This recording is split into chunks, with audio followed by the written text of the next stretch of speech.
Everyone, today we are going to discuss the quantum picture of material particle. अभी तक हमने material particle का description बताया कि आपको मटेरियल पार्टिकल क्या होता है, इलेक्ट्रॉन होता है या प्रोटॉन होता है। और ये जो पार्टिकल्स हैं इनके साथ जो एक वेव एसोसिएटेड होती है जिसको हमने नाम दिया था मैटर वेव। और उस वेव की जो वेवलेंथ है that is given by de Broglie और it is also known as de Broglie wavelength. तो हमने वो कैलकुलेट की थी, lambda is equal to h by में m v, where v is the velocity of that material particle की velocity. Now अब हम क्या कर रहे हैं बच्चे, हमने ये भी बताया कि जो इलेक्ट्रॉन है इसके साथ अगर वेव एसोसिएटेड है तो जो इलेक्ट्रॉन है, अगर मान लो ये मटेरियल पार्टिकल है, ये खुद तो वी वेलोसिटी से चल रहा है, तो डी ब्रोगली ने ये भी बताया जो इसके साथ वेव एसोसिएटेड है बच्चे, उसकी जो वेलोसिटी होगी that is different from this velocity, और उसको उन्होंने नाम दिया वीपी। यानी कि जो वेव है वो वीपी वेलोसिटी से जो है मूव कर रही है। जो इलेक्ट्रॉन की वेव है वो किस वेलोसिटी से मूव कर रही है, वीपी वेलोसिटी से मूव कर रही है। और हमें पता है इन दोनों का जो रिलेशन है that is VP is equal to C square by में वी। तो अभी तक हमने ये पढ़ा। अब हम क्वांटम मैकेनिकल पिक्चर इसकी हम पढ़ते हैं। तो बच्चे हमें पता है आइंस्टाइन थ्योरी ऑफ रिलेटिविटी ये कहती है कि कोई भी पार्टिकल है उसकी जो मैक्सिमम वेलोसिटी जो हो सकती है, कोई भी पार्टिकल उसकी जो मैक्सिमम वेलोसिटी जो हो सकती है that is equal to speed of light. यानी कि स्पीड ऑफ लाइट तक ही वो वेलोसिटी एक्वायर कर सकता है कोई भी पार्टिकल। पर यहाँ से हम क्या देख रहे हैं बच्चे, ये जो है फेज वेलोसिटी यानी कि velocity with which the wave travel, जिस वेलोसिटी से वेव ट्रैवल कर रही है that is VP. VP is some c square into some times of 1 में वी। यानी कि वीपी जो वेलोसिटी आ रही थी phase velocity that is greater than c. तो इसका मतलब क्या हो गया बच्चे, वीपी की जो वेलोसिटी है वो क्या है, स्पीड ऑफ लाइट, सी का स्क्वायर है, यानी कि स्पीड ऑफ लाइट से भी क्या है, बड़ी है। तो ये जो था अनएक्सपेक्टेड रिजल्ट था, ये बिल्कुल ही गलत है। ऐसा कुछ हो नहीं सकता कि किसी भी पार्टिकल की वेलोसिटी जो है वो स्पीड ऑफ लाइट से बढ़ जाए।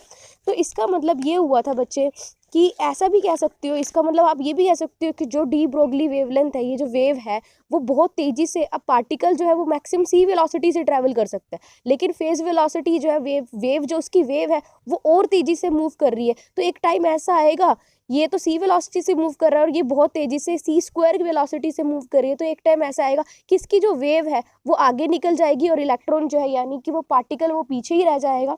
तो आप इसको जो है आप ऐसे नहीं बता सकते कि एक इलेक्ट्रॉन एक मटेरियल पार्टिकल के साथ एक ही सिंगल वेव जो है वो एसोसिएटेड है। ऐसा हम नहीं कह सकते कि एक मटेरियल पार्टिकल के साथ सिर्फ एक ही वेव एसोसिएटेड है, या उसको सिंगल वेव ट्रेन से हम नहीं रिप्रेजेंट कर सकते। तो ये जो प्रॉब्लम थी बच्चे, इसको स्कॉडिंजर ने सॉल्व किया था और उन्होंने बताया कि कोई भी मटेरियल पार्टिकल है और क्वांटम ऑफ रेडिएशन, उसको हम किसी भी मटेरियल पार्टिकल या उसकी रेडिएशन को यानी कि एच न्यू को हम कभी भी, फोटोन वगैरह इनको हम कभी भी सिंगल जो है एक वेवलेंथ से हम नहीं समझा सकते। तो उसके लिए बच्चे इन्होंने कहा कि ये जो आप कह रहे हो ना इलेक्ट्रॉन है इसके साथ सिंगल वेव नहीं है बच्चे, इसकी जो मटेरियल पार्टिकल है इसके साथ जो है ग्रुप ऑफ वेव्स है, बहुत सारी वेव्स है, और हर वेव की बच्चे वेलोसिटी डिफरेंट है और हर वेव का एम्पलीट्यूड डिफरेंट है। ये सारी चीज़ें क्या है, डिफरेंट है।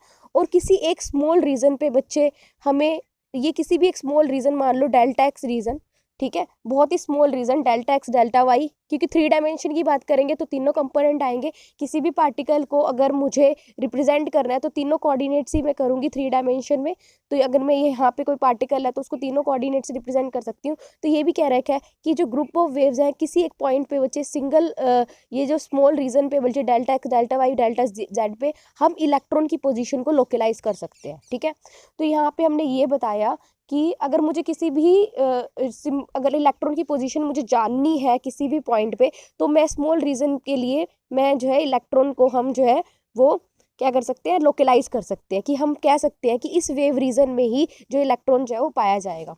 तो यही कह रखा है कि जो इसका मतलब ये हुआ, जो हमारे पास जो रेडिएशन है या फिर हम ये कह लो कि जो मटेरियल पार्टिकल है वो जो है ग्रुप ऑफ वेव्स के साथ जो है वो ट्रैवल करता है, और किसी भी रीजन के लिए, स्मॉल रीजन के लिए वो शार्पली डिफाइंड है। और बच्चे हाइजेनबर्ग अनसर्टेनिटी प्रिंसिपल को फॉलो करता है। हाइजेनबर्ग अनसर्टेनिटी का प्रिंसिपल है वो ये कहता है बच्चे, अभी मैं थोड़ा सा ही बताऊंगी, आगे हम डिटेल में पढ़ेंगे, कि delta x into delta p is greater than equal to H cut by में 2 पाई। ये उसकी इक्वेशन होती है बच्चे।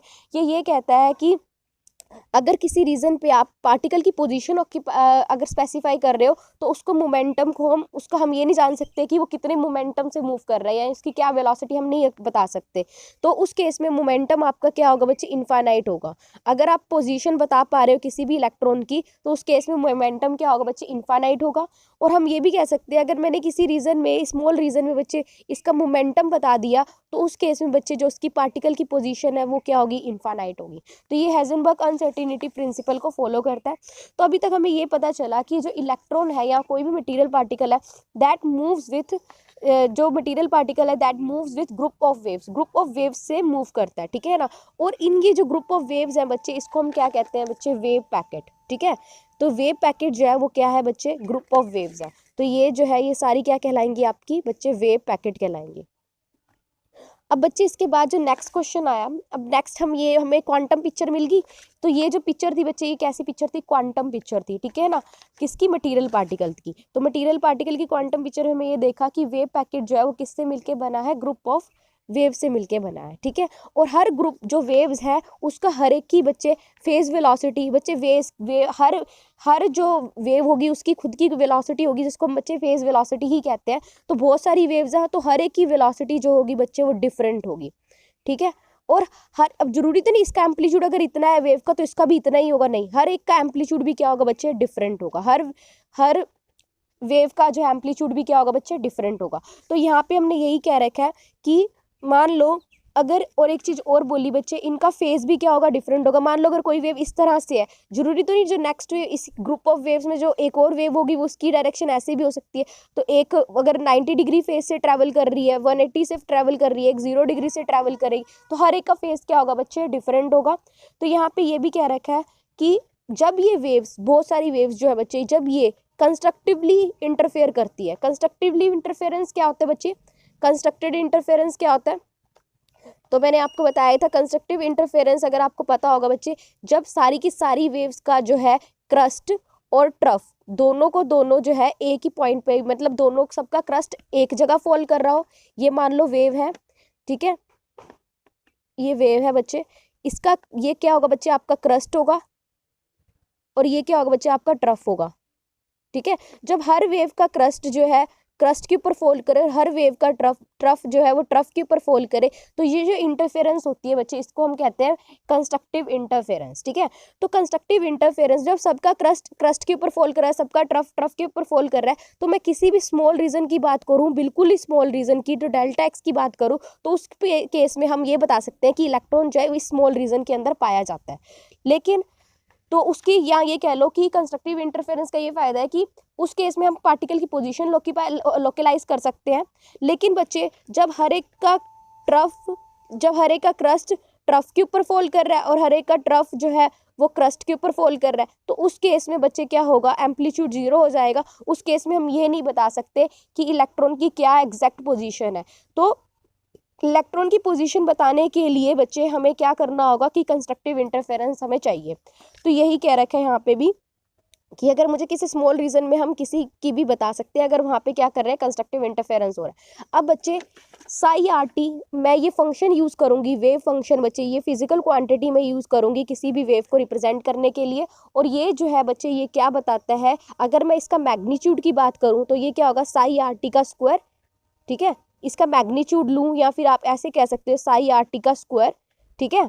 क्योंकि साई आर टी बच्चे कॉम्प्लेक्स क्वांटिटी ही है एक आपसे, जैसे मैंने ये लिख दिया 2 प्लस में 3x लिख दिया, 2x प्लस में 3 आयोटा ले लिया। तो ये जो है इसका, ये तो सिंपल होगा, ये क्या आपका फंक्शन है, that is psi R T. अगर मैं इसका मैग्नीट्यूड कंसीडर करूंगी बच्चे, तो आप कैसे करते थे इसका magnitude consider, that is under root of इसका स्क्वायर प्लस इसका स्क्वायर, इनकी 4 प्लस 3 का स्क्वायर क्या होगा बच्चे, 9। तो ये निकालते थे आप, ये अंडर रूट ऑफ 13 आ गया, ठीक है ना, ये इसका मैग्नीट्यूड है। ऐसी साई आर टी एक फिजिकल एक क्वांटिटी है, कॉम्प्लेक्स क्वांटिटी भी हो सकती है, उसका जो मैग्नीट्यूड होगा बच्चे, मैग्नीट्यूड क्या होगा, साई आर टी का स्क्वायर। तो ये जो मैग्नीट्यूड होगा ये हमें बताएगा कि कितनी प्रोबेबिलिटी है, probability of finding electron in this region, ठीक है। तो साई आर टी क्या बताएगा हमें, कितनी प्रोबेबिलिटी है कि अगर मैंने यहाँ पे साई आर टी फंक्शन लिया तो ये बताएगा कि कितनी प्रोबेबिलिटी है कि इलेक्ट्रॉन की या कोई भी मटेरियल पार्टिकल की इस रीजन के अंदर पाए जाने की, ठीक है। तो साई आर टी का मैग्नीट्यूड ज़्यादा कब होगा, साई आर टी का मैग्नीट्यूड ज़्यादा कब होगा, मैक्सिमम कब होगा, जब वो कैसे इंटरफेयर करेंगे बच्चे, कंस्ट्रक्टिवली इंटरफेयर करेंगे। और साई आर टी का मैग्नीट्यूड कम कब होगा, जब वो कैसे इंटरफेयर करेंगे बच्चे, डिस्ट्रक्टिवली इंटरफेयर करेंगे। तो यहाँ तक आपको समझ में आया। तो यहीं पे हमने यही कह रखा है। अब बच्चे हमने आगे क्या किया हुआ है, हमने मान लो हमने सिंपल से सिंपल वेव ले ली, ठीक है, और सिंपल मोनोक्रोमेटिक वेव ली। तो उस केस में बच्चे मैंने आपको बताया था साई आर टी से हम उसको रिप्रेजेंट करते हैं। तो यहाँ पे आपके पास साई आर टी क्या आ जाएगा बच्चे, सिंपल मोनोक्रोमेटिक वेव के लिए तो ए ई की एक्सपोनेंशियल आईटा के आर, किसी भी सिंपल वेव को हम इसी से ही रिप्रेजेंट करते हैं, ओमेगा टी, ठीक है, यहाँ पे यही लिखा हुआ है। तो के आर माइनस ओमेगा टी। अब बच्चे यहाँ पे हमारे पास ए जो है दैट इज एम्पलीट्यूड, ठीक है ना, जो वेव है उसका क्या एम्पलीट्यूड है वो हमें क्या दे देगा बच्चे, ए दे देगा, एक्सपोनेंशियल ऑफ आईटा के आर, ये दोनों बच्चे कैसी क्वांटिटी है, वेक्टर क्वांटिटी है, माइनस ओमेगा टी। अब बच्चे जो के है that is your propagation constant, इसको क्या कहते हैं बच्चे, प्रोपागेशन कांस्टेंट, या प्रोपागेशन कांस्टेंट कह लो, या आप यहाँ पे ये भी लिखा हुआ आपको मिलेगा वेव नंबर, ठीक है। तो ये क्या है बच्चे, के क्या है, वेव नंबर है, और इसका एक रिलेशन होता है वो भी आपको याद रखना है, के इज 2 पाई में लैम्डा। तो ये रिलेशन हमेशा आपको याद रखना है कि के का रिलेशन किसके साथ, वेव नंबर, वेव लेंथ के साथ, ठीक है। क्योंकि एक्चुअली क्या है, ये वेव नंबर है, तो वेव नंबर क्या होता है, आप उसको वी से भी रिप्रेजेंट, न्यू से रिप्रेजेंट करा करते थे एक टाइम से, न्यू बार से, तो वो क्या था 2 पाई में लैम्डा, दैट इज 2 पाई में लैम्डा ही है, ठीक है यहाँ पे। तो यहाँ पे ये हो जाएगा। अब मैंने आपको बता दिया ए क्या है, वेव का एम्पलीट्यूड, किस जो वेव है हमारे पास उसका क्या एम्पलीट्यूड है वो, ठीक है। के हमें पता लग गया दैट इज 2 पाई में लैम्डा, ठीक है। और वेव नंबर है, वेव वेक्टर जो है वो के है, और इसका क्या होगा, कांस्टेंट मान लो वेलोसिटी से वो जो है वो मूव कर रही है। ये भी बताता है बच्चे, जो के है वो आपको ये भी बताता है, इसको आप ये भी कह सकते हो प्रोपागेशन कांस्टेंट, या आप कह सकते हो direction of propagation of wave, ठीक है। Direction of propagation of wave, जो वेव है वो किस डायरेक्शन में क्या कर रही है बच्चे, प्रोपागेट कर रही है। अगर मैंने यहाँ पे लिखा होता है ना बच्चे के एक्स, आर की जगह के एस, तो आप ये कहते हैं जो वेव है वो किस डायरेक्शन में मूव कर रही है, एक्स डायरेक्शन में मूव कर रही है, ठीक है। अगर मैंने के वाई लिखा होता तो आप क्या कहते हैं बच्चे, ये जो वेव है वो किस डायरेक्शन में मूव कर रही है, वाई डायरेक्शन में मूव कर रही है। तो के इज डायरेक्शन, ये कह सकते हैं डायरेक्शन ऑफ वेव वेक्टर, ठीक है। और इसकी वेलोसिटी कितनी होगी बच्चे, अगर ये जो वेव है मान लिया कांस्टेंट वेलोसिटी से मूव कर रही है, तो वेलोसिटी क्या होती है हर वेव की, that is her particular wave की क्या होती है velocity, that is phase velocity, और उसकी वैल्यू जो है आपको याद रखनी है ओमेगा बाय में के, ठीक है। तो ये जो कांस्टेंट वेलोसिटी से अगर मूव कर रही है तो उसकी जो वेलोसिटी है वो किसके इक्वल होगी बच्चे, ओमेगा बाय में के, ठीक है। ओमेगा इज योर फ्रीक्वेंसी, और के जो है आपको मैंने बता ही दिया कि या तो इसको वेव वेक्टर कह लो, या फिर आप क्या कह लो इसको वेव नंबर कह लो, ठीक है। तो यहाँ पे अब हमारे पास एक रिलेशन थी बच्चे, आइंस्टाइन रिलेशन। आइंस्टाइन रिलेशन जो है वो किसको जोड़ती है कि जो एनर्जी है और उसको फ्रीक्वेंसी से जोड़ती है। तो आइंस्टाइन की रिलेशन की थी E is equal to h nu. तो यहाँ से बच्चे न्यू जो है इसको मैंने क्या, तो E is equal to h nu, h by में 2 पाई से मल्टीप्लाई 2 पाई से डिवाइड किया तो क्या आ गया बच्चे, एच कट ओमेगा। तो यहाँ पे हमारे पास एक और रिलेशन निकल के आई है, E is equal to H cut omega. तो ये रिलेशन याद रखनी है आपको बच्चे, एक ये रिलेशन जो मैंने आपको बताई है E is equal to H cut omega, ठीक है। अब बच्चे यहाँ पे देखो हमारे पास जो ओमेगा है वो क्या है बच्चे, 2 पाई न्यू है, ये तो हमारे पास हो गया, ठीक है। अब बच्चे यहाँ से हम जो है, अगर हमें रिलेशनशिप याद है डी ब्रोगली वेवलेंथ की और वेव नंबर की जो रिलेशनशिप है बच्चे, के की जो रिलेशनशिप है ये भी आपको याद रखनी है, P is equal to H cut k. और ये आई कहाँ से है ये भी हम आपको बता देते हैं, यहाँ पे दिया हुआ देखो बच्चे, P क्या है, दैट इज हमें पता था ये जो हमारी रिलेशनशिप है कि H बाय में P is equal to lambda, de Broglie wavelength क्या कहती है, H बाय में P। तो यहाँ से P हम निकाल लेंगे तो क्या आ जाएगा बच्चे, H बाय में लैम्डा। लैम्डा हमने बताया था बच्चे वो क्या होती है आपके पास, मैंने यहाँ पे 2 पाई से मल्टीप्लाई 2 पाई से डिवाइड कर दिया तो ये आ गया बच्चे। अभी मैंने आपको बताया है कि K जो है दैट इज 2 पाई बाय में लैम्डा, ठीक है। के जो है बच्चे वो क्या है, 2 पाई बाय में लैम्डा, मैंने आपको ये रिलेशन याद करने के लिए कहा है। तो यहाँ पे ये H बाय में 2 पाई दैट इज एच कट, और 2 पाई बाय में लैम्डा बच्चे क्या है, के। तो P इज इक्वल टू क्या आ गया बच्चे, एच कट के। तो ये आपको रिलेशन हमेशा याद रखनी है। तो हमारे पास दो रिलेशन आई बच्चे, E is equal to H cut omega, ठीक है। इसको इक्वेशन नंबर 1 कह लो या इसको इक्वेशन नंबर 2 कह लो, तो आगे यूज होंगी बच्चे। तो यहाँ पे हमारे पास ये आ गया। तो बच्चे यहाँ से बच्चे इसका हम क्या करेंगे, इन्वर्स लॉरेंस ट्रांसफॉर्मेशन लगाया। जब इन्वर्स लॉरेंस ट्रांसफॉर्मेशन लगाते हैं बच्चे तो हम क्या कैलकुलेट करते हैं, ये एम्पलीट्यूड कैलकुलेट कर रहे हैं। तो एम्पलीट्यूड कैलकुलेट करना है, मुझे जानना है कि वेव का क्या एम्पलीट्यूड है, तो उसके लिए बच्चे क्या लगाऊंगी मैं, इन्वर्स लॉरेंस ट्रांसफॉर्मेशन लगाऊंगी। तो इन्वर्स लॉरेंस ट्रांसफॉर्मेशन में क्या होता है बच्चे, इसका क्या हो जाएगा, इंटीग्रेशन हो जाएगा। तो यहाँ पे मैंने ये ए के ई की power exponential iota k x इधर रखा, माइनस आइटा ओमेगा टी इधर रखा, 1/√2 पाई माइनस इन्फिनिटी से इन्फिनिटी आई साई एक्स टी। बच्चे यहाँ पे कौन सा साइन आ जाएगा, माइनस का साइन आ जाएगा, exponential of minus eta k x into d x. तो यहाँ से बच्चे ए के मैंने कैलकुलेट किया तो निकल के आया 1/√2 पाई माइनस इन्फिनिटी से इन्फिनिटी साई एक्स टी। बच्चे ये इधर जाके क्या हो जाएगा, पॉजिटिव हो जाएगा। तो exponential of minus eta k x, तो माइनस का ही साइन प्रेजेंट किया omega t into d x. तो हम लिखेंगे वैसे minus eta k x plus eta omega t into d x. ठीक है, तो यहाँ से बच्चे ये पता चला जो वेव आई है हमारे पास, ठीक है, उसका जो रियल पार्ट है, तो वेव टिपिकल वेव जो पैकेट है उसको जो है हम इस तरह से 1.11 इक्वेशन से हम रिप्रेजेंट करते हैं। ठीक है ना, 1.1 फिगर से हमने इसको रिप्रेजेंट किया हुआ है।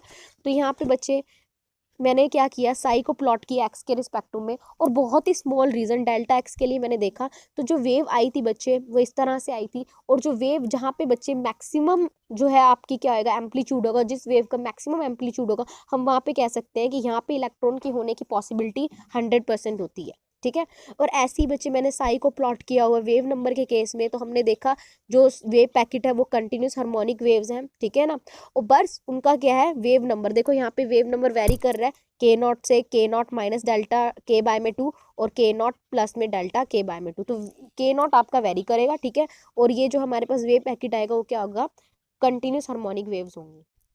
टॉपिक खत्म हुआ। अब नेक्स्ट टॉपिक है बच्चे ग्रुप वेलोसिटी। तो ग्रुप वेलोसिटी ये भी आपको अच्छे से समझना है ये टॉपिक।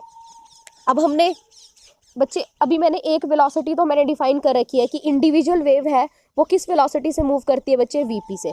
क्या मैंने आपको बताया, अब ये तो ग्रुप ऑफ वेव्स है, तो ग्रुप ऑफ वेव्स का मैंने आपको बताया कि किस वेलोसिटी से मूव करेंगी बच्चे, उस वेलोसिटी से, उसको हम क्या कहेंगे बच्चे, group velocity. The velocity with which the centre of mass of wave packet moves. ठीक है ना, अब बहुत सारी वेव्स हैं, ठीक है ना, बहुत सारी वेव्स है, उनका कुछ ना कुछ सेंटर लाई करेगा, तो जिससे वो सेंटर वो मूव कर रहा है, जिस वेलोसिटी से वो सेंटर मूव कर रहा है बच्चे, उसको हम क्या कहेंगे बच्चे, ग्रुप वेलोसिटी। ठीक है, तो velocity with which the centre of mass of slowing varying packet form due to group of waves move. ठीक है ना, जो ये सेंटर है बच्चे ये बहुत ही स्लोली वेरिंग होगा, बहुत ही धीरे धीरे वेरी करेगा, और इसी से ही हम मान के चलते हैं कि सारी की सारी वेव जो है ना वो इसी वेलोसिटी से जो है, सारी की टोटल कम्बिनेशन जो है वो इस वेलोसिटी से मूव कर रही है। जिस वेलोसिटी से मूव कर रही है उसको हम क्या कहेंगे बच्चे, ग्रुप वेलोसिटी। अब बहुत सारी वेव्स हैं बच्चे हमारे पास,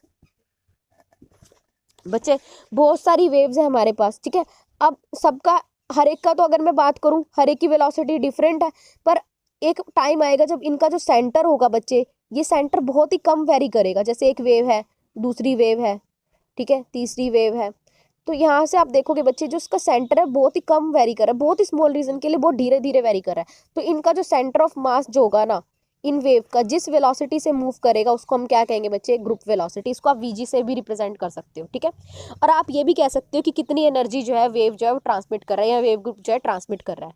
अब यहाँ पे हमने क्या किया, कंसीडर ग्रुप ऑफ वेव्स। अब मैंने जो है मान लिया जो ग्रुप ऑफ वेव्स है ना उसके अंदर सिर्फ 2 ही वेव्स हैं, और 2 वेव्स हैं अगर, तो 2 वेव ट्रेन है, और उनका जो एम्पलीट्यूड है बच्चे मैंने मान के चला ऑफ फॉर ग्रुप वेलोसिटी। अब ग्रुप वेलोसिटी की हम एक्सप्रेशन निकालेंगे, जैसे हमने वीपी की एक्सप्रेशन निकाली थी वो क्या थी बच्चे, c²/v। ठीक है, तो ऐसी ग्रुप वेलोसिटी की हम निकालेंगे। अभी मैंने ग्रुप वेलोसिटी को कैसे डिफाइन किया है कि जो सारी वेव्स है उनका जो सेंटर ऑफ मास है जो बहुत ही स्लोली वेरी कर रहा है, जिससे वो सेंटर ऑफ मास जो है ट्रेवल करता है, जिस वेलोसिटी से वो ट्रेवल करता है वो क्या कहलाती है, आपकी ग्रुप वेलोसिटी कहलाती है। मान के चला कि जो ग्रुप ऑफ वेव्स है ना that consist of only 2 waves. ठीक है ना, 2 ही वेव से मिलके बना है, और उन दोनों का वेव्स का जो एम्पलीट्यूड है दैट इज सेम। ठीक है, बट उनकी जो है फ्रीक्वेंसी जो है वो डिफरेंट है। ठीक है, और उनकी जो है फेज की वेलोसिटी जो है, यानी कि एक वेलोसिटी इंडिविजुअल वेव्स है ना, तो दोनों की वेलोसिटी क्या है बच्चे, डिफरेंट है। सिर्फ उनका क्या है, एम्पलीट्यूड सेम है, और उनकी जो फ्रीक्वेंसी भी क्या है वो डिफरेंट है। तो साई हमने सबसे, मैंने आपको बताया साई से ही आप हमेशा हर क्वांटिटी को रिप्रेजेंट करोगे, तो psi is equal to a amplitude cos of omega t minus k x. ठीक है, तो यहाँ से हमारे पास क्या आ जाएगा बच्चे, अब ये जो वेव है कैसी, साइनोसोडल है इस करके कॉस। ठीक है, तो कॉस जो साइनोसोडल वेव्स होती है उसको आप साइन से रिप्रेजेंट करो या कॉस से रिप्रेजेंट करो, तो psi a is equal to a cos omega t. Omega जो है बच्चे आपकी क्या है, फ्रीक्वेंसी है। फर्स्ट मान लो फर्स्ट जो वेव है उसकी फ्रीक्वेंसी ओमेगा 1 है और उसका जो प्रोपगेशन कांस्टेंट है वो k1 है, और के एक्स क्या रिप्रेजेंट कर रहा है, जो वेव है वो किस डायरेक्शन में मूव कर रही है बच्चे, आपकी एक्स डायरेक्शन में मूव कर रही है, ठीक है ना। तो ये दो वेव्स हैं, ठीक है, दोनों का एम्पलीट्यूड सेम है, बट क्या है, इनकी फेज वेलोसिटी वीपी डिफरेंट है और इनका जो फ्रीक्वेंसी है वो डिफरेंट है, ठीक है। तो यहाँ पे मैंने इसको इस तरह से रिप्रेजेंट कर लिया। तो हमारे पास जो इक्वेशन आई है बच्चे वो क्या आई है, psi 1 is equal to a cos of omega 1t minus k x, ठीक है ना। और प्रोपगेशन कांस्टेंट क्या है, दोनों का डिफरेंट है, तो क्या प्रोपगेशन कांस्टेंट जो है मतलब प्रोपगेशन वेक्टर जो है डिफरेंट है, तो k2, तो a cos omega 2t minus k2x, ठीक है ना। तो इसको इक्वेशन 1 कह लो, इसको इक्वेशन 2 कह लो। इसके बाद क्या कह रहा है बच्चे हमारे पास, इसके बाद जो नेक्स्ट क्या कह रहा है, अब देखो हमारे पास जो है नेक्स्ट जो है हमारे पास ओमेगा पता है आपको, ओमेगा किसके इक्वल होता है, ओमेगा इज फ्रीक्वेंसी, फ्रीक्वेंसी क्या होती है 2 पाई न्यू के इक्वल होता है। और मैंने आपको अभी भी बताया है कि ये रिलेशन हमेशा याद रखना है कि 2 पाई बाय में लैम्डा किसके इक्वल है, प्रोपगेशन वेव नंबर के इक्वल है, ठीक है ना। तो यहाँ से हमारे पास यही कह रखा है कि 2 पाई बाय में लैम्डा हमारे पास किसके इक्वल है, इसके इक्वल है। तो यहाँ से अगर मैं ये करूँ कि देखो 2 पाई बाय में लैम्डा, ठीक है, तो यहाँ से बच्चे मैंने क्या किया, ओमेगा को बाय में के किया, ओमेगा बाय में के किया, इन दोनों इक्वेशन को मैंने डिवाइड कर दिया, ओमेगा बाय में के किया, तो 2 पाई न्यू बाय में क्या आ जाएगा बच्चे, 2 पाई बाय में लैम्डा। तो यहाँ से बच्चे क्या आ जाएगा, ओमेगा बाय में के किसके इक्वल आ गया बच्चे, आपके पास न्यू लैम्डा के इक्वल आ गया, ठीक है। तो ये भी आपको याद रखना है। और ओमेगा बाय में के that is basically your phase velocity, ठीक है ना। तो ये इक्वेशन भी याद रखनी है, ओमेगा बाय में के क्या है बच्चे, आपकी फेज वेलोसिटी है, कांस्टेंट फेज जो है वो क्या है बच्चे, ओमेगा बाय में के है, और वो किसके इक्वल निकल के आया, न्यू लैम्डा के इक्वल निकल के आया। तो ये इक्वेशन भी आपको, ये एक्सप्रेशन भी याद रखनी है, ठीक है। पर यहाँ पे बच्चे हमने क्या किया है, ओमेगा बाय में के, तो अगर मैं फेज वेलोसिटी की बात करूँ, मैं वो ओमेगा 1 बाय में k1 आएगी फर्स्ट के लिए, और वीपी क्या आ जाएगा सेकंड के लिए, ओमेगा 2 बाय में k2 आ जाएगा। तो ये यानी कि ये दोनों की दोनों वेलोसिटी क्या है, डिफरेंट है। तो ओमेगा 1 बाय में k1 is not equal to omega 2 by में k2, ठीक है। अब रिजल्टेंट एम्पलीट्यूड कैसे निकलेगा, by the addition of this two waves, ठीक है ना। तो साई 1 प्लस साई 2, तो यहाँ पे क्या आ जाएगा, a cos omega 1t plus minus k1x plus a cos omega 2t minus k2x, ठीक है। तो यहाँ से बच्चे हमारे पास एक फॉर्मूला होता था बच्चे, cos a plus cos b, ठीक है ना। तो वो क्या होता था बच्चे, कॉस 2 टाइम्स, अब ये फॉर्मूला मैं आपको याद दिला दूँ, cos a plus cos b, इसका फॉर्मूला क्या होता था, 2 कॉस a प्लस में b बाय में 2, वैसे तो ये सी डी फॉर्मूला है तो सी डी से ही रिप्रेजेंट करो, c प्लस में d बाय में 2 cos c minus D by में 2, ठीक है ना। तो ये जो है फॉर्मूला है आपके पास, तो ये फॉर्मूला यहाँ पे लगेगा, तो 2 कॉस 2a तो कॉमन, ठीक है ना, 2a कॉस, अब क्या आएगा, ओमेगा 1 प्लस ओमेगा 2 बाय में 2 इंटू टी, ठीक है ना। माइनस का साइन कॉमन ले लिया तो क्या आ जाएगा, यहाँ पे माइनस है यहाँ पे माइनस, तो माइनस कॉमन ले लिया, k1 प्लस k2 बाय में 2 इंटू एक्स, ठीक है ना। और ऐसे यहाँ पे क्या आ जाएगा, ओमेगा 1 माइनस ओमेगा 2 बाय में 2, ठीक है ना, और into T minus k1 minus, ठीक है ना, k2 माइनस कॉमन लिया हुआ है, तो क्या हो जाएगा बच्चे, k1 माइनस k2 बाय में 2 इंटू एक्स, ठीक है। तो यहाँ से बच्चे हमारे पास ये जो है ओमेगा 1 प्लस ओमेगा 2 बाय में 2, मान ली ये ओमेगा है, और ये किसके इक्वल है बच्चे, के इक्वल है, ठीक है। तो यहाँ से ओमेगा 1 माइनस ओमेगा 2 अगर हम कैलकुलेट करें, ओमेगा 1 माइनस ओमेगा 2, ये जो है बच्चे क्या है, डिफरेंस है। अगर हम सिंपल ये देखो, सिंपल जो वेव है उनका तो एडिशन आ गया, वो तो ठीक, तो ये ओमेगा ही बन गया, ये के बन गया, पर जो इनका डिफरेंस है, यानी कि इनके जो फ्रीक्वेंसी में थोड़ा सा डिफरेंस आया, उसको मैंने रिप्रेजेंट कर दिया बच्चे डेल्टा ओमेगा से, और इसकी जो प्रोपगेशन यानी वेव नंबर में जो डिफरेंस आया है उसको मैंने रिप्रेजेंट कर दिया बच्चे डेल्टा के से, ठीक है। तो यहाँ से बच्चे हमारे पास जो इक्वेशन निकल के आई है, इसी को ही बच्चे हम कैसे लिख सकते हैं, ये तो ओमेगा बाय में के है, और ये क्या है, के एक्स है, और यहाँ पे ये जो चेंज आया वो ये, ठीक है। तो क्या आ गया, 2a cos delta omega by में 2 इंटू टी माइनस डेल्टा के बाय में 2 इंटू एक्स, तो cos of omega t minus k x, ठीक है। तो हमारे पास दो तरह की वेव होंगी, इसका मतलब हमारे पास दो वेव्स हैं बच्चे, कि एक ये वेव है, एक ये वेव है, दोनों वेव्स हैं, ठीक है। तो यहाँ पे हमारे पास ये पता चला कि एक वेव जो है वो ओमेगा फ्रीक्वेंसी से मूव कर रही है, ओमेगा फ्रीक्वेंसी है उसकी, और प्रोपगेशन कांस्टेंट के है, ठीक है, और उसकी फेज वेलोसिटी क्या है बच्चे, ओमेगा बाय में के, ठीक है। और वेवलेंथ क्या आएगी बच्चे, lambda is equal to 2 pi by में के, ठीक है। और दूसरी वेव है जिसकी जो जिसकी फ्रीक्वेंसी डेल्टा ओमेगा बाय में 2 है, प्रोपगेशन कांस्टेंट क्या है बच्चे, डेल्टा के बाय में 2 है, तो वेलोसिटी क्या आएगी बच्चे, ओमेगा बाय में के होता तो क्या आ जाएगा, डेल्टा ओमेगा बाय में डेल्टा के, ठीक है। तो ये याद रखना। और ये जो सेकंड जो है हमारे पास वेव आई है that is your group velocity, ठीक है, ग्रुप वेलोसिटी। तो ये पहली वाली थी जो थी वो क्या थी आपके पास कि आपकी फेज वेलोसिटी थी, और ये जो सेकंड आई है that is your group velocity. तो यहाँ से हमारे पास ये पता चला जो इंडिविजुअल वेव है तो वो तो वीपी वेलोसिटी से मूव करेगी, लेकिन जो एनवलप है वो ग्रुप वेलोसिटी से मूव करता है, ठीक है। तो यहाँ से बच्चे ग्रुप वेलोसिटी जो है कुछ ना कुछ एनर्जी कैरी करते हैं, और एक्सपेरिमेंटली अगर हम मेजर करें तो किसके इक्वल है, V ji is equal to D omega by में डी के। अब बच्चे यहाँ पे हमारे पास वी जी क्या निकल के आया बच्चे, डी ओमेगा बाय में डी के।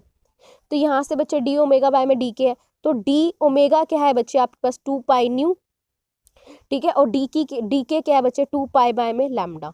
इन दोनों का डिफरेंशिएशन 2 पाई तो कांस्टेंट है डी न्यू, और इसका डिफरेंशिएशन 2 पाई एज इट इज, और डी 1 बाय में लैम्डा का डिफरेंशिएशन क्या करोगे, -1 बाय में lambda square into D lambda.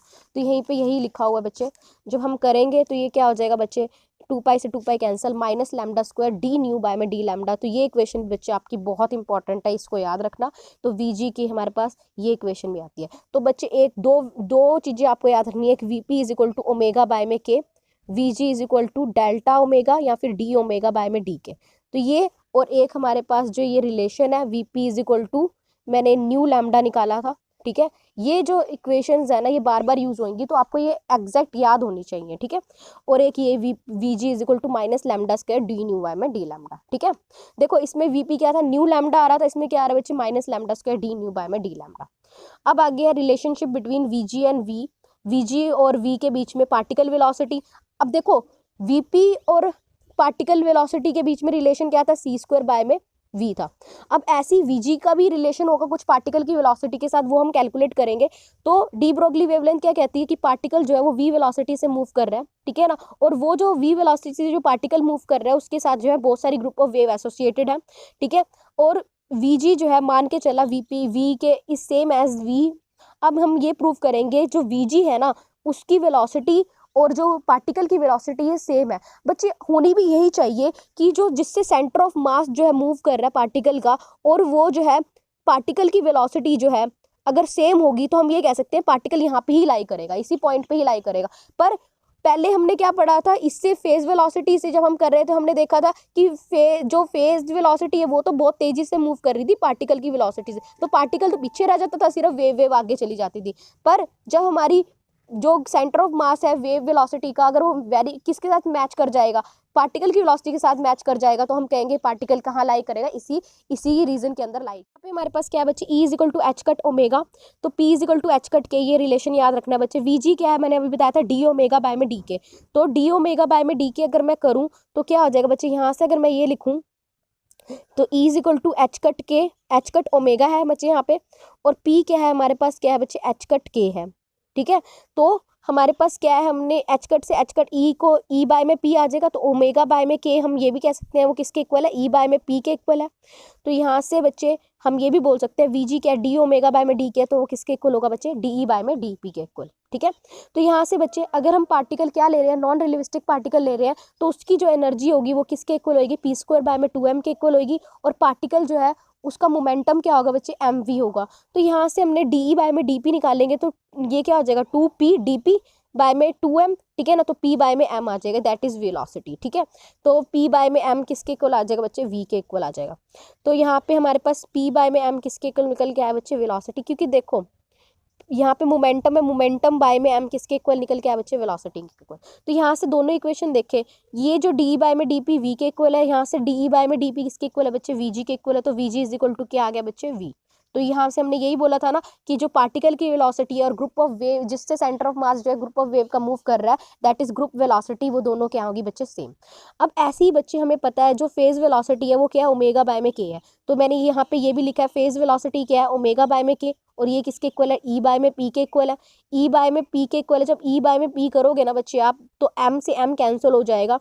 तो यहाँ से हमारे पास क्या आ जाएगा, ई बाय में पी हम जब पुट करेंगे तो यहाँ से अगर आप करके भी देख लो बच्चे, ई इज इक्वल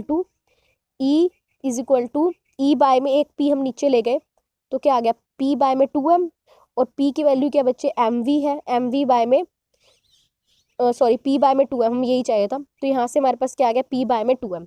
तो यहाँ से p बाय में m किसके निकल के आया बच्चे, p बाय में जो m है हमारे पास वो किसके निकल के आया बच्चे, v के इक्वल। और v हमने किसके इक्वल बताया था बच्चे, vg is equal to v। तो हम ये भी लिख सकते हैं vg।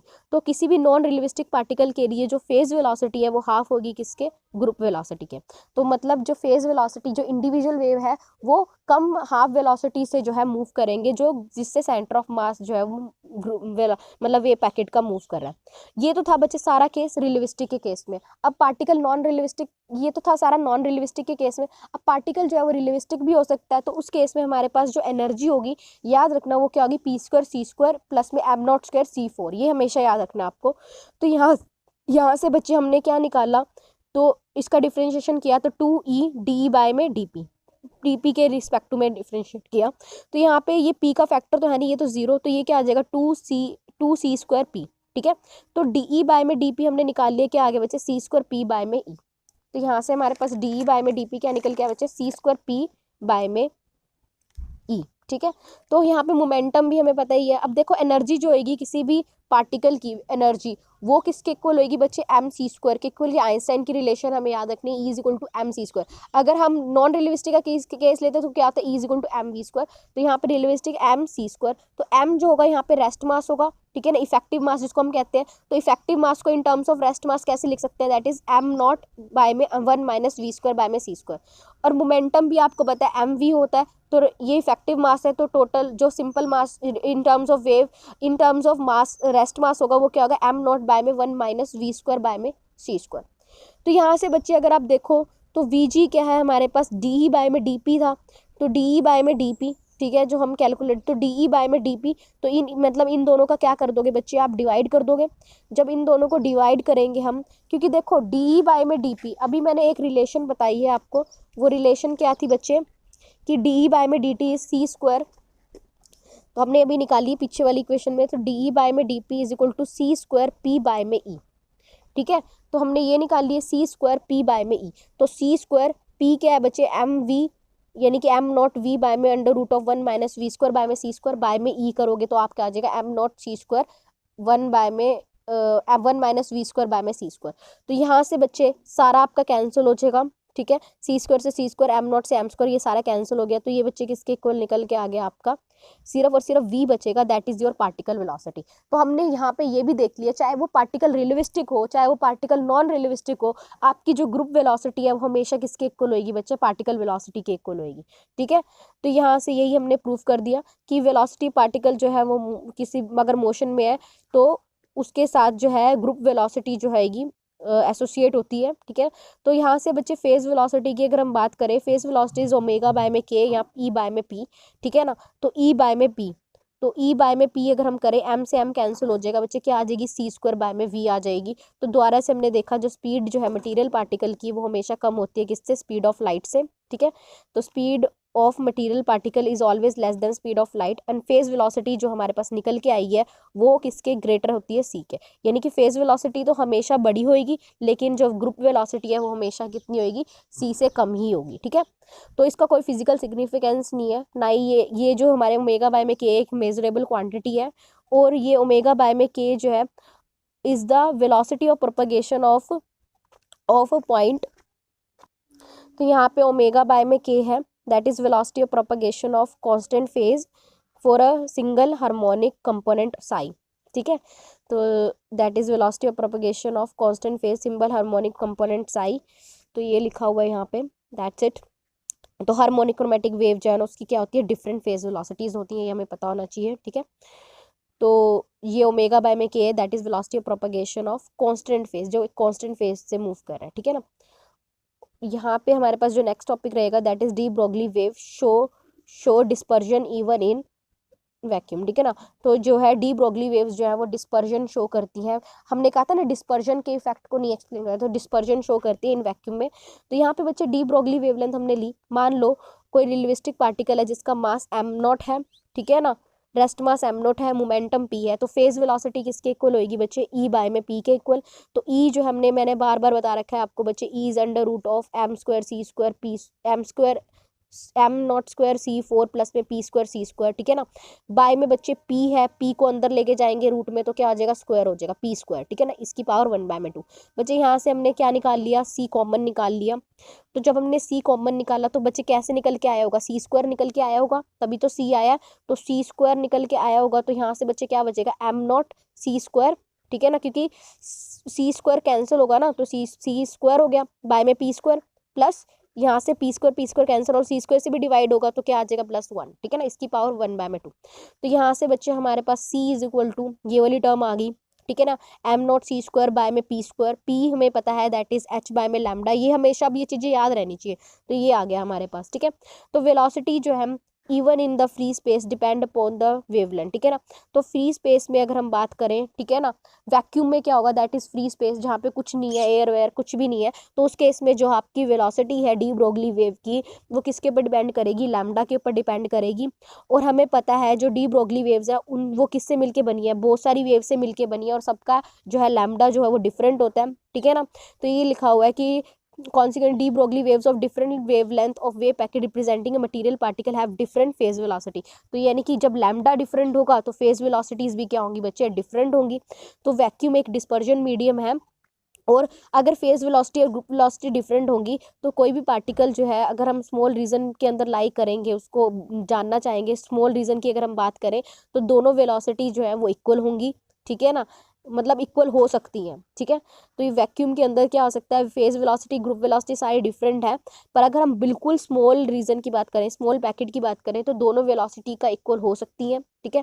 और वेव प्रोड्यूस डिस्पर्जन, जब वीजी इक्वल वीपी हो सकता है किसी स्मॉल रीजन के अंदर, तो वो जो क्या प्रोड्यूस करती है बच्चे, डिस्पर्जन प्रोड्यूस करती है वैक्यूम के अंदर भी, ठीक है। तो यहाँ पे फेज वेलोसिटी जो है दैट इज इंडिपेंडेंट ऑफ के, ठीक है ना, के ऊपर डिपेंड नहीं कर रही कि किस डायरेक्शन में वो मूव कर रहा है, वो उसके लिए पर डिपेंड नहीं कर रही है।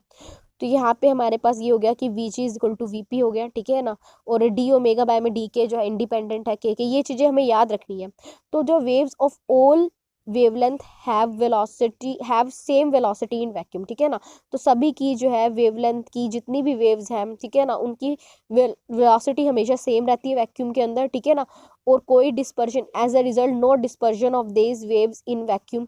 डिस्पर्जन क्या होता है बच्चे की, अलग अलग हो जाना, ठीक है ना। तो उस केस में जो है सारी वेलोसिटी और क्या होंगी, ग्रुप वेलोसिटी फेज वेलोसिटी अलग हो जाएंगी, पर ऐसा नहीं होता, कोई डिस्पर्जन नहीं होता, ठीक है। तो ग्रुप वेलोसिटी किसके इक्वल होगी, फेज वेलोसिटी के इक्वल। तो डिस्पर्जन जो होता है ना वो ज़्यादातर डाइलेक्ट्रिक मीडियम के अंदर ही होता है, ठीक है। तो यहाँ पे हमारे पास इतना ही था। और एक छोटी सी रिलेशन हमें याद रखनी है बच्चे, relationship between the phase velocity and your group velocity. अब v P is equal to omega by में के है, तो we ji is equal to D omega by में डी के है, ठीक है। तो ओमेगा यहाँ से निकाल लिए बच्चे के वी पी, तो मैं इसको डिफ्रेंशिएट करूंगी तो वी पी प्लस में के डी वी पी बाय में डी के, ठीक है। तो ये सिंपल डेरिवेशन है बच्चे, आप खुद भी करके देखोगे आ जाएगी, वी पी प्लस में के। अब बच्चे यहाँ से मैंने क्या लिख लिया कि डी बाय में D lambda V P D lambda by में डी के, ठीक है ना। मैंने इस तरह से इसको रिप्रेजेंट कर लिया, डी वी पी बाय में डी के को मैंने कैसे रिप्रेजेंट कर लिया, डी बाय में डी लैम्डा से मल्टीप्लाई डी लैम्डा से डिवाइड, एक तरह से आप ऐसे भी बोल सकते हो। तो डी बाय में D lambda V P D lambda by में डी के, ठीक है। तो यहाँ से बच्चे हमारे पास क्या आ जाएगा कि के जो है दैट इज 2 पाई बाय में लैम्डा, तो डी के निकालेंगे तो माइनस में 2 पाई बाय में lambda square into D lambda, तो डी लैम्डा बाय में डी के क्या आ जाएगा, माइनस लैम्डा स्क्वायर बाय में 2 पाई, ठीक है। तो यहाँ पे बच्चे इसकी वैल्यू जो है हमारे पास किसकी, डी लैम्डा बाय में डी के की वैल्यू पुट करेंगे तो क्या आ जाएगी, माइनस लैम्डा स्क्वायर बाय में 2 पाई, ठीक है ना। तो वी पी माइनस के लैम्डा स्क्वायर बाय में 2 pi D P D V P by में डी लैम्डा। तो बच्चे यहाँ से हमारे पास 2 पाई बाय में के जो है वो क्या है बच्चे, लैम्डा के इक्वल है, तो लैम्डा कैंसिल हो गया, तो V P minus lambda D V P by में डी लैम्डा। तो ये मैंने पहले भी रिलेशन आपको करा रखा है, तो ये रिलेशन हमने दोबारा से निकाल लिया है। तो यहाँ से बच्चे नॉन डिस्पर्जन मीडियम के लिए बच्चे हमारे पास क्या होगा, वीपी को किसके इक्वल होना पड़ेगा, वीजी के इक्वल होना पड़ेगा। तो यानी कि ये वाली जो टर्म है वो क्या होगी बच्चे, जीरो होगी, तभी हम कह सकते हैं ना VP is equal to VG. तो यहाँ पे यही लिखा है कि ये वाली टर्म अगर जीरो हो जाती है तो वीपी किसके इक्वल होगी, वीजी के इक्वल।